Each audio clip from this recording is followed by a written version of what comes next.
सद्गुरु के सानिध्य में समर्पण के संस्कार में आ जाती है जब कोई आत्मा, तो घट जाएगी उसके जीवन में अनुभूतियाँ, अनुभूतियाँ, अनुभूतियाँ, अनुभूतियाँ।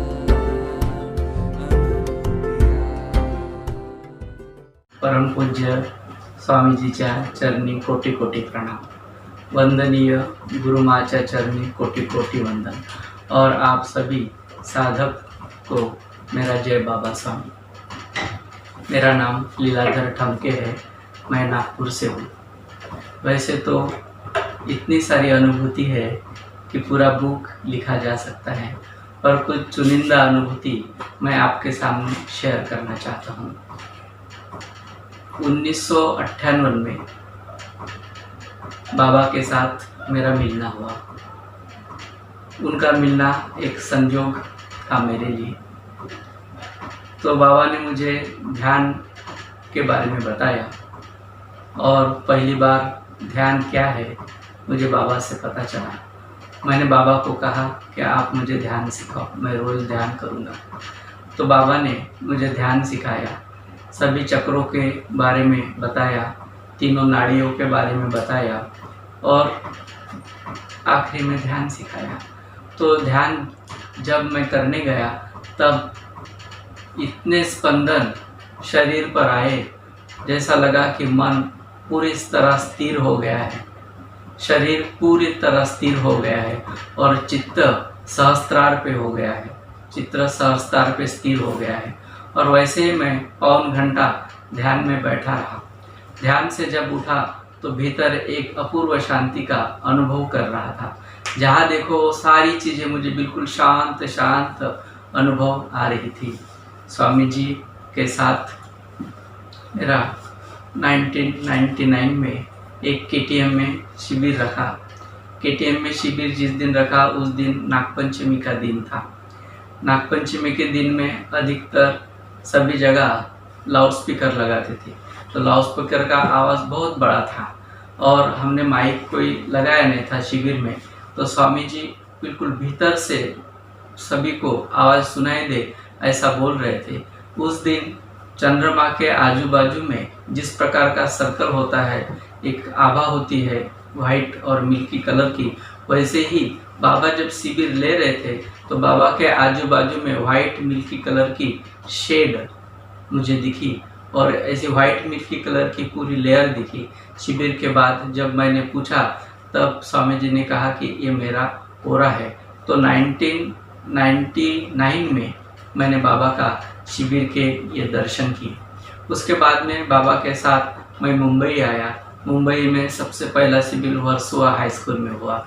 तो वहाँ पर जो 8 दिन शिविर हुआ, तो 8 दिन के सुबह सुबह बाबा मुझे जुहू के बीच पर लेके जाते थे, और हम सब लोग मिलकर वहाँ पर ध्यान करते थे। जब वहाँ बैठ के ध्यान करते थे तो ऐसा लगता था कि पूरा का पूरा समुंदर भीतर ही है, और समुंदर की जो लहर है वो लहर भी भीतर है, ऐसा अनुभव होता था। बाबा कहते थे कि जब हम ध्यान करते हैं तो ध्यान में हमें बाहर का जो विश्व है वैसे ही भीतर के विश्व का अनुभव होता है। सन 2000 में जब नवसारी में शिविर था तब मैं आया। नवसारी में जिस जगह पर हम रुके थे उस जगह पे सुबह सुबह मैं बाबा के पैर को घी लगाता था। तो घी लगाते लगाते ऐसा हुआ कि बाहर हॉल में कोई बाबा को मिलने आए, और बाबा वहाँ चले गए उनसे बात करने के लिए, और मैं यहाँ पर बाबा का इंतज़ार कर रहा था। जिस रूम में बाबा रुके थे उस रूम में मैं बाबा का इंतज़ार कर रहा था, और बाबा वहाँ बाहर हॉल में बैठ के 2 घंटे उनसे गप्पे कर रहे थे, और 2 घंटे की इतनी बड़ी समाधि लग गई बाबा का इंतज़ार करते करते। और जब बाबा हॉल से रूम में आए तो बोले, तो आपको नहाना नहीं है क्या, आप नहाने चले जाओ, ऐसा करके बताया। तो वो मुझे जो ध्यान समाधि 2 घंटे की लगी, उसमें ऐसा हुआ कि उसके बाद में ना ही मेरी आंखें खुल रही थी, और जिधर देखो उधर एकदम शांत ही शांत लग रहा था, और भीतर अपूर्व शांति का अनुभव उस टाइम हो रहा था। फिर बिल्ली मोरा में शिविर हुआ, तो बिल्ली मोरा में मैं बाबा के साथ शिविर में गया। बाबा स्टेज पर बैठते थे, तो एक दिन ऐसा स्टेज पे बैठते थे तो स्टेज के बाजू में मैं बैठता था। बीच बीच में बाबा को खांसी आई तो उनको पानी पिलाना पड़ता था।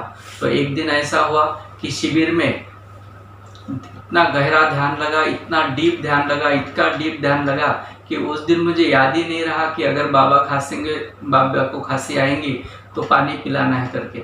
और संयोग की बात ऐसी है कि बाबा को उस दिन 2 घंटे तक खांसी ही नहीं आई और मुझे बाबा को पानी भी नहीं पिलाना पड़ा और 2 घंटे तक मैं ध्यान समाधि में बैठा रहा। उस दिन से स्वामी जी अकेले ही स्टेज पर बैठते हैं और उस दिन से कभी खांसने के बाद भी बाबा को पानी पीने की ज़रूरत नहीं पड़ी। उसके बाद में 2001 में बड़ौदा में शिविर हुआ, तो बड़ौदा के शिविर में मैं स्वामी जी के साथ गया।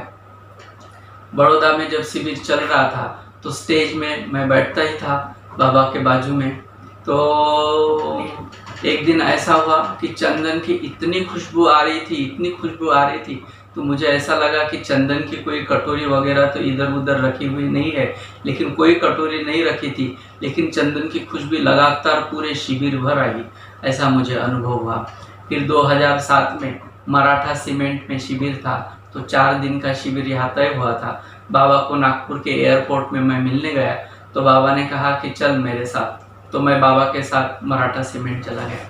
मराठा सीमेंट में अलग अलग कंपनी में बाबा के शिविर थे और उस शिविर के दौरान सभी लोग जो एम्प्लॉइज़ थे वो बाबा के सामने बैठे थे। बाबा आध्यात्मिक मैनेजमेंट सबको समझा रहे थे। उस टाइम पे ऐसे जिस टाइम पे जैसे जैसे वो समझाते थे ऐसा ध्यान लग गया, ऐसा ध्यान लगा कि स्वामी जी का वो शिविर कब संपन्न हो गया तो स्वामी जी को मुझे उठाना पड़ा कि चल अभी शिविर खत्म हो गया। तो ऐसा ध्यान का कई अनुभव मुझे होते रहे।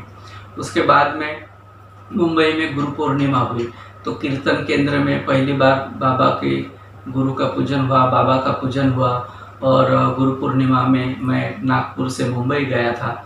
तो जिस टाइम बाबा ने मुझे आचार्य पद का सर्टिफिकेट दिया, सर्टिफिकेट देने के बाद कुछ ऐसा लगा कि सर्टिफिकेट के साथ सूक्ष्म में बाबा ने मुझे भीतर क्या दिया कुछ उसका तो पता नहीं, पर उस दिन से निरंतर मेरे हाथों से बाबा गुरु कार्य करवाते रहे और आज भी गुरु कार्य कोई ना कोई माध्यम से करवाते रहते हैं। एक दिन ऐसा हुआ कि 2016 में मैं दांडी के आश्रम में गया।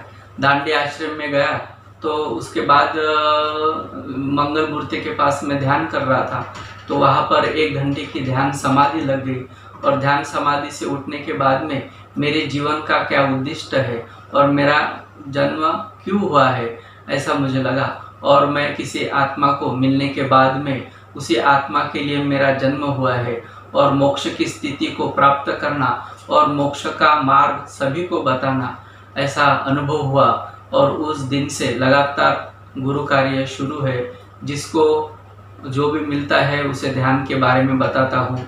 उसके बाद में मोक्ष क्या है, मोक्ष की जो स्थिति है वो अपने जीवन काल में ही प्राप्त करना है और वो स्थिति हमें निरंतर ध्यान करने से आती है, ऐसा मार्गदर्शन करके कई लोगों को ध्यान सिखाया है और आज भी वो ध्यान करते रहते हैं।